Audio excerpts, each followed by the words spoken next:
It was an electrical problem on the power unit, different to Lando's. So yeah, just very unfortunate to both have issues, but we don't fully know any more than that at this point. So yeah, obviously disappointing.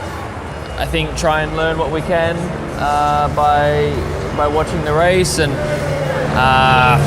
yeah, then after that, yeah, just trying to do as much work as we can before Japan. You know, I think obviously the problems today have been annoying, but I think besides that, we know we've got work to do to find more performance. So that's what we'll. What you're about to hear should never happen in Formula One. Two McLarens, both starting inside the top 6 in China, both expected to fight for the podium in only the second race of the 2026 season. And yet, neither of them even started the race. No formation lap, no lights out, no race. Both cars failed before the Grand Prix even began. And here is the detail that shocked the entire paddock. Both failures were linked to the same place: the electrical side of the Mercedes power unit. The same engine package used by multiple teams across the grid. Which means this might not be just a McLaren disaster. It could be the first warning sign of a much bigger problem. Because if the electrical system inside the Mercedes power unit has a hidden weakness, every customer team could be at risk. And that is exactly why the FIA has started paying close attention. 2 races into a brand new regulation era. Millions invested in completely new power units. And suddenly one of the most dominant engine programs in Formula One might be facing its first major reliability crisis. The real question now is simple. Was China just terrible luck for McLaren? Or did we just witness the first crack in the Mercedes engine project for the 2026 era? The Chinese Grand Prix was only the second race of the 2026 season. But already, the pressure across Formula One was enormous. A brand new regulation era had just begun. New power units. New hybrid systems. A completely different balance between electrical power and combustion. Every team arrived in Shanghai knowing something important. The first races of a new regulation cycle are unpredictable. They reveal problems nobody saw during testing. Hidden weaknesses. Systems that behave perfectly in simulations, but fail when the pressure of a real Grand Prix arrives. And McLaren entered that weekend with genuine optimism. The opening race in Australia had shown promising pace. The MCL40 looked competitive. Not dominant, but fast enough to fight near the front. Inside the paddock, many analysts believed McLaren could challenge for consistent podiums this season. And qualifying in China seemed to confirm that. Lando Norris delivered a strong lap. Oscar Piastri followed closely behind. Both cars secured positions on the 3rd row of the grid, 5th and 6th, right behind the leading teams. In Formula One, that position is extremely valuable. Close enough to attack. Close enough to capitalize if something happens ahead. And with tire strategy often unpredictable in Shanghai, the team believed they had a real opportunity. Inside the McLaren garage on Sunday morning, the mood was calm, focused, confident. Engineers ran through their usual pre-race procedures.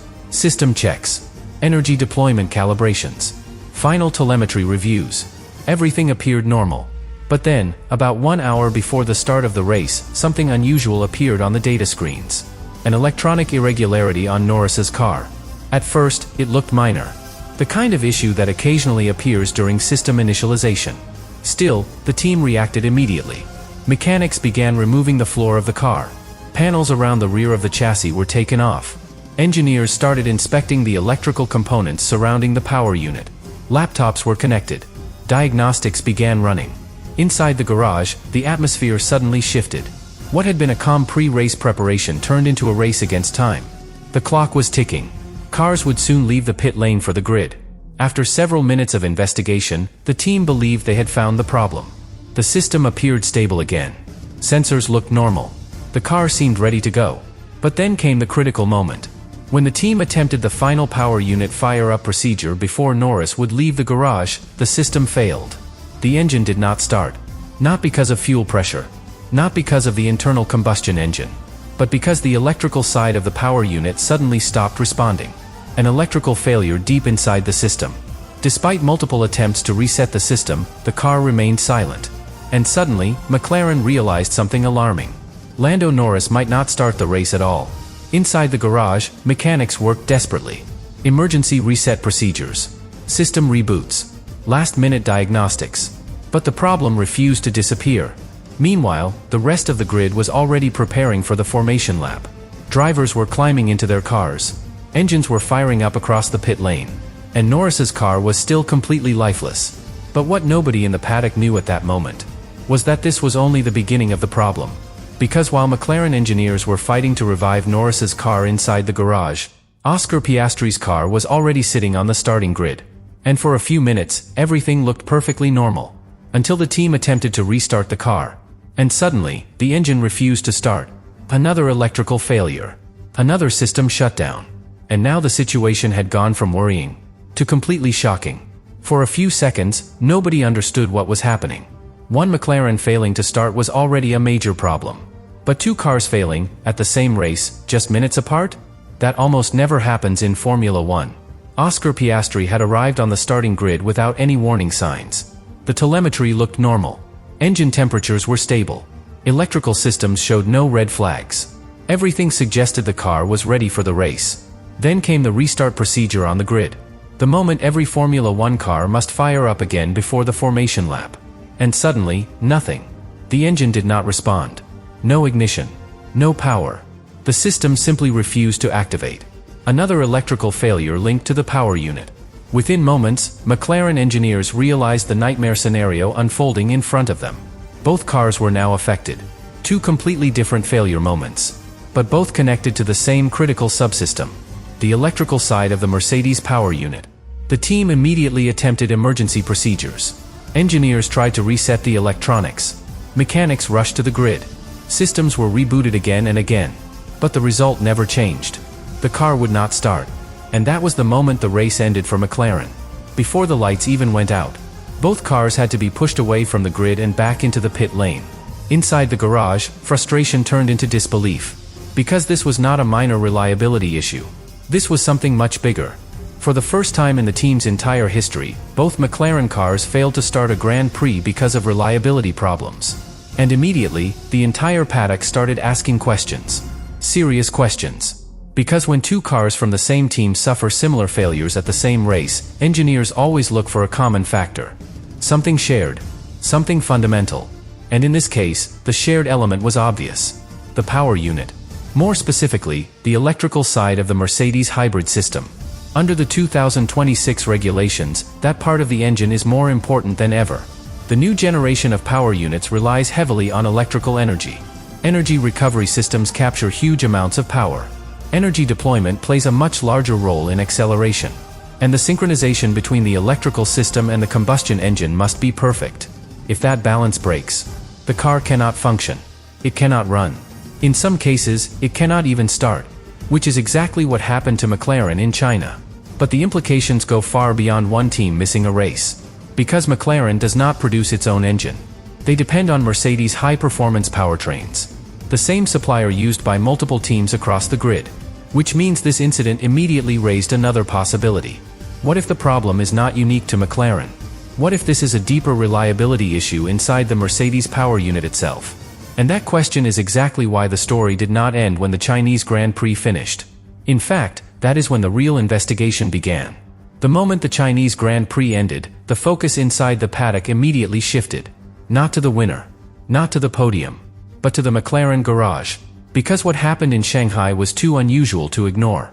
Two cars. Two failures. Both linked to the same subsystem of the power unit. And when something like that happens in Formula 1, the first step is always the same. An investigation. McLaren engineers began analyzing the data almost immediately after the race. Every sensor. Every electrical signal. Every line of telemetry recorded before the failure. At the same time, Mercedes' high-performance powertrains joined the process. The department responsible for designing and producing the power units. Together, both groups launched a joint investigation to determine exactly what caused the failures. And the first thing they needed to answer was a very important question. Did McLaren do something wrong? Because in Formula 1, the integration between the engine and the chassis is incredibly complex. Cooling systems, electrical architecture, energy management software. All of these systems must work together perfectly. If even one component is misconfigured, it can trigger unexpected failures. But according to McLaren, nothing unusual had been changed between qualifying and race day. The same hardware. The same specifications. The same configuration that worked perfectly on Saturday. That detail is critical, because it suggests something engineers always worry about. A hidden reliability issue. A component that performs normally most of the time, but fails under very specific conditions. And in modern Formula One power units, the electrical architecture is one of the most complex areas of the entire car. Under the 2026 regulations, the electrical systems handle a huge portion of the total power output. Energy recovery from braking. Energy deployment during acceleration. Battery management. Synchronization between the electric motor and the combustion engine. Every one of those processes must happen with perfect timing. If that synchronization breaks, the system shuts down, and the car simply stops working. That is exactly why the failures in China raised alarm bells across the paddock. Because when electrical systems fail at the start of a race, engineers begin asking a much larger question. Is this an isolated problem? Or is this the first sign of a weakness in the design? And the situation became even more interesting when people started looking at other teams. Because McLaren was not the only Mercedes-powered team experiencing trouble that weekend. The Williams driven by Alex Albon also failed to start the race.